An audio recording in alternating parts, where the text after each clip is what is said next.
सुनिए, आपको ये कहानी बहुत ही अच्छी लगेगी। औरत की अहमियत। पत्नी पति से फोन पर। सुनिए, ऑफिस से आते हुए खाना बाहर से ही लेते आना। मेरी तबीयत कुछ ठीक नहीं। पति पत्नी से। सारा दिन तुम घर पर ही रहती हो, करती ही क्या हो? आराम ही तो फरमाती हो। इतना कहकर पति श्री फोन काट देते हैं। पत्नी थोड़ा सोच में पड़कर गुस्से में लग रहे थे बहुत। क्या करूँ अब? खाना बनाऊं या नहीं? पता नहीं खाना लाएंगे या नहीं। पत्नी थोड़ा सोचने के बाद, मैं ही कुछ झटपट बना लेती हूँ। क्यों ना बिरयानी ही बना लूं? कुछ देर में बिरयानी बन जाती है और पति श्री के भी घर पहुंचने का समय लगभग हो ही जाता है। पति घर पहुंचकर, खाना बनाए हो? पत्नी घबराते हुए, हाँ जी बिरयानी बना ली। पति, तो फिर मुझे फोन क्यों किया था? इतनी जल्दी तुम्हारी तबीयत भी ठीक हो गई? अरे वाह! ताना मारते हुए, थक जाती होगी ना तुम दिन भर आराम करते करते। पत्नी, आराम सही कहा आपने। आराम ही तो करती हूँ। डॉट। चलिए, आप मुंह हाथ धो लीजिए, खाना तैयार ही है। पति मुंह हाथ धोकर खाने के टेबल पर आता है। वहां पहले से ही वो उनके आने का इंतजार कर रही थी। फिर वो खाना लगा देती है। वो दोनों ही खाना खाने लगते हैं। खाना खाते समय उसके मन में ख्याल आता है कि अब तो कुछ करना ही पड़ेगा। क्या होती है घर में औरत की अहमियत, ये समझाना ही पड़ेगा। अगले दिन देर तक वो सोती रही। एक उसके ना उठने से सभी सोते रहे। फिर 8 बजने ही वाले थे कि वो उठ गई और नहाने चली गई।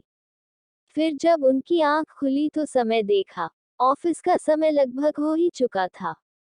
अन्नू, अन्नू, गुस्से से चिल्लाते हुए बुलाने लगे। आज तुमने मुझे उठाया क्यों नहीं? तुम जानती थी ना, 8 बजे मेरी जरूरी मीटिंग थी और आज बच्चों का स्कूल भी छूट गया।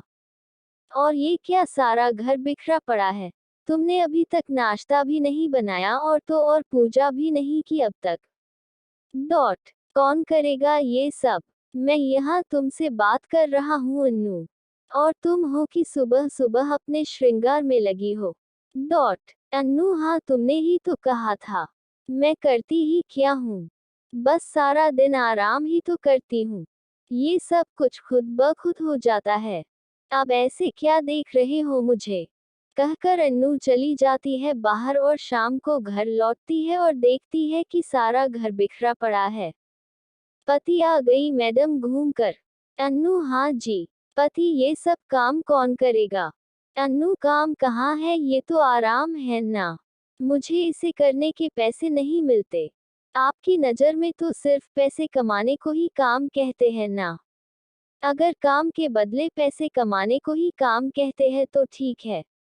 आज से मेरी भी सैलरी फिक्स कर देना। हफ्ते में कितने दिन वर्किंग काम करने वाले होंगे, ये डिटेल विस्तार में मेंशन बताना कर देना। तीज त्योहार की छुट्टी भी अलग रख देना। बिना काम किए त्योहार कैसे होते हैं मुझे भी है देखना। 8 घंटे काम करने के बाद बाकी के 10 घंटों का ओवर टाइम करने का हिसाब भी कर लेना। डॉट। ऐसे क्या देख रहे हैं? चलिए सो जाते हैं। सुबह से नई ड्यूटी करनी है ना। आए। वो चुपचाप बस अन्नू की बातें सुन रहे थे और बस उसे देख रहे थे और उसकी बातों को समझने की कोशिश कर रहे थे। डॉट। अन्नू लाइट बंद कर बेड पर सो जाती है और वो भी बेड पर आकर लेट जाते हैं। फिर सुबह की पूरी हुई घटना को याद ये करते हैं और उन्हें इस बात का एहसास हो जाता है कि औरतों के बिना घर घर नहीं होता, बस एक मकान होता है। डॉट। सुबह उठकर वो बिना कुछ कहे अन्नू को गले लगा लेते हैं और अपनी गलती के लिए माफी मांगते हैं और साथ ही आज अन्नू के लिए अपने हाथों से चाय बनाकर लाते हैं। डॉट। इस तरह से अन्नू अपनी और घर में रहने वाली सभी औरतों की अहमियत का एहसास कराती है। आपको मेरी कहानी कैसी लगी कमेंट में बताइएगा और मेरी कहानी प्लीज़ लाइक और सब्सक्राइब करें प्लीज़।